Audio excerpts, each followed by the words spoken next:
Yando.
Assalamualaikum warahmatullahi wabarakatuh. Waalaikumsalam warahmatullahi wabarakatuh.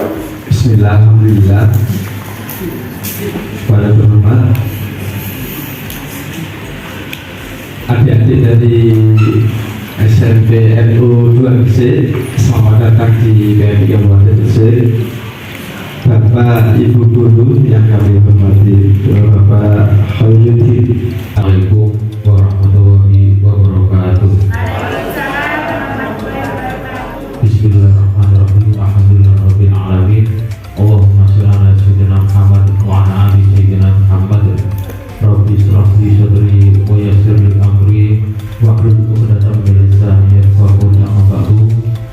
Yang kami hormati Kepala Markas PMI Kabupaten Gresik, Ibu Zilani, Ibu Aula Abrodu Nazila Sarjana Ekonomi. Yang kami hormati seluruh jajaran staf dari PMI Kabupaten Gresik. Yang kami hormati Bapak Ibu Guru SMP 2 Gresik serta anak-anakku sekalian yang saya cintai. Assalamualaikum warahmatullahi wabarakatuh.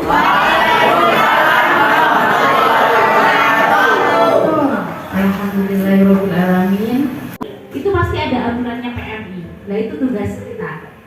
Tuh, ya. Sedangkan unit transfusi darah atau UTD, PMI itu ada pengurusnya. Kayak di tingkat sekolah itu ada dewan pembinanya di atasnya. Nah, kita punya pengurusnya ini Bu Abu sama Pak Sekda.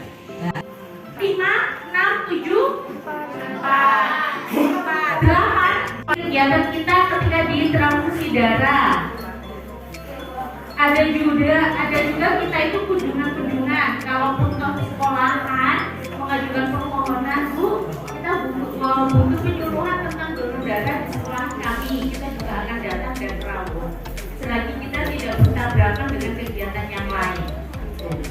Kita PMI Kabupaten Gresik atau UTD-nya itu sudah proses akreditasi.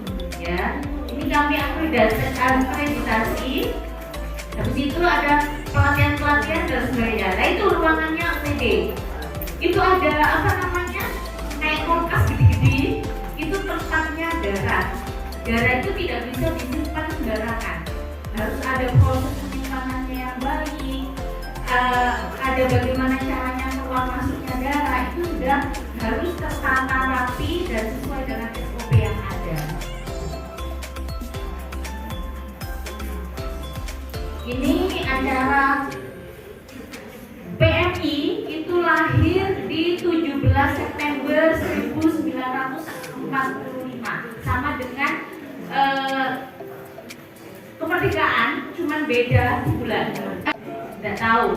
Pemberian pertolongan pertama K3, kita kerjanya di situ. Kalau perusahaan minta butuh pelatihan perusahaan untuk pertolongan pertama, itu minta kita. PMI data dengan beberapa SOP dan prosedural yang ada. Kita memberikan pelatihan untuk mereka.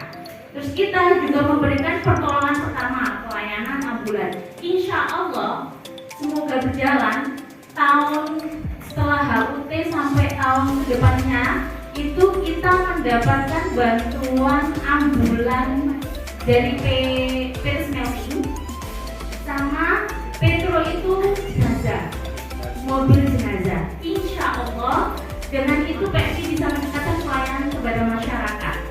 Karena tujuan Pak Bupati sama Pak Ketua, mobil ambulan dan jenazah itu insya Allah gratis untuk orang Gresik.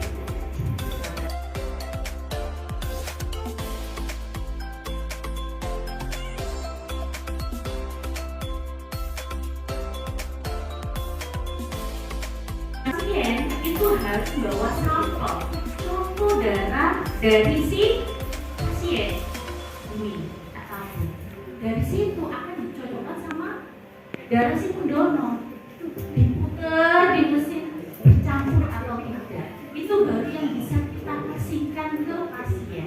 Tidak semudah itu loh Dede ya, tidaknya podo satu pokoknya bikin enggak, makanya itu butuh proses ya. Setelah Dede mungkin ini saling membuka walaupun tidak ada pertanyaan.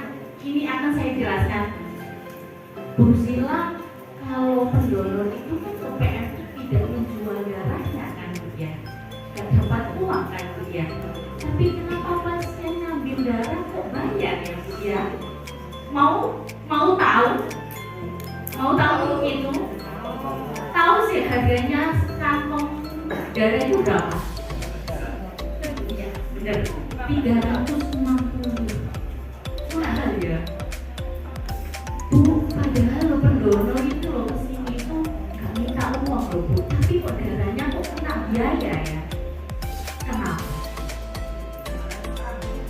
Darahnya mahal.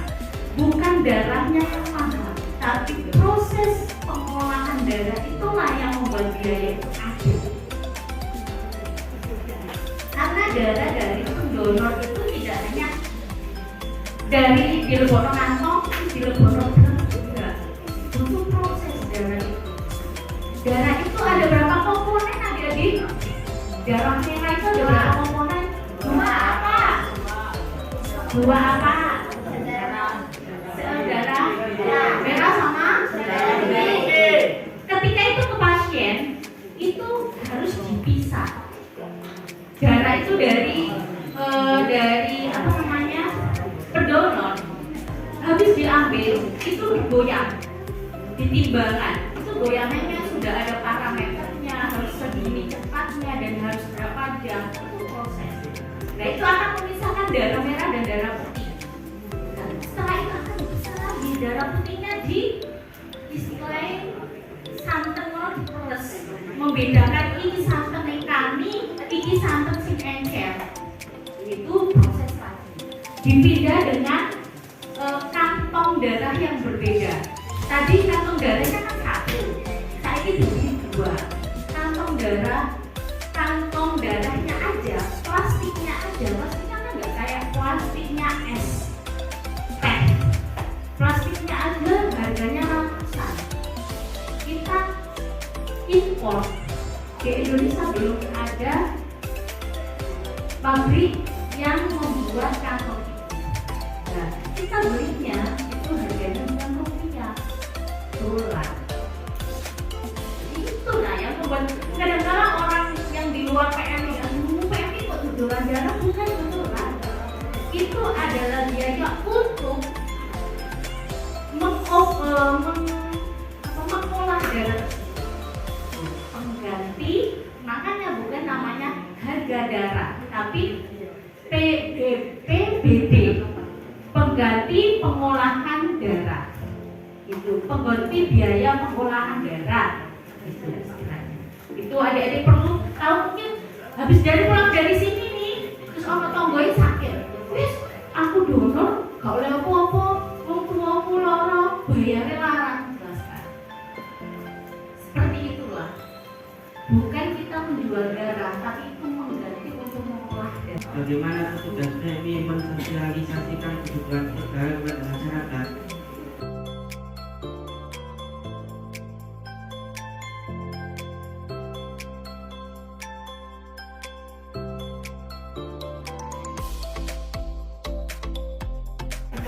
dan apa yang sering ya. Untuk golongan darah tadi kan semuanya sudah mengetahui ada 4 yang harus kita ketahui, yaitu A, B, AB, O. Golongan yang paling banyak adalah golongan O. Itu pun yang membutuhkan yang paling banyak juga O. Berarti darah O lah yang sering dibutuhkan oleh masyarakat itu. Ya ini nanti kalau itu PMR ini akan disampaikan, sebab di pertolongan pertama ada tahapan-tahapan, karena ada 5 materi, antara itu pernafasan, kesadaran, perdarahan, luka dan patah tulang. Tapi itu pun harus tahapan-tahapan. Berarti apa?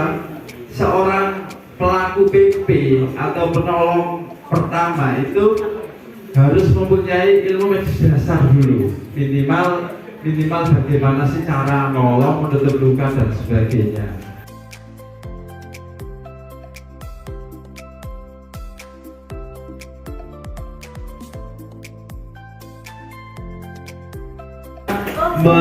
Membantu atau menyumbangkan semua golongan sama.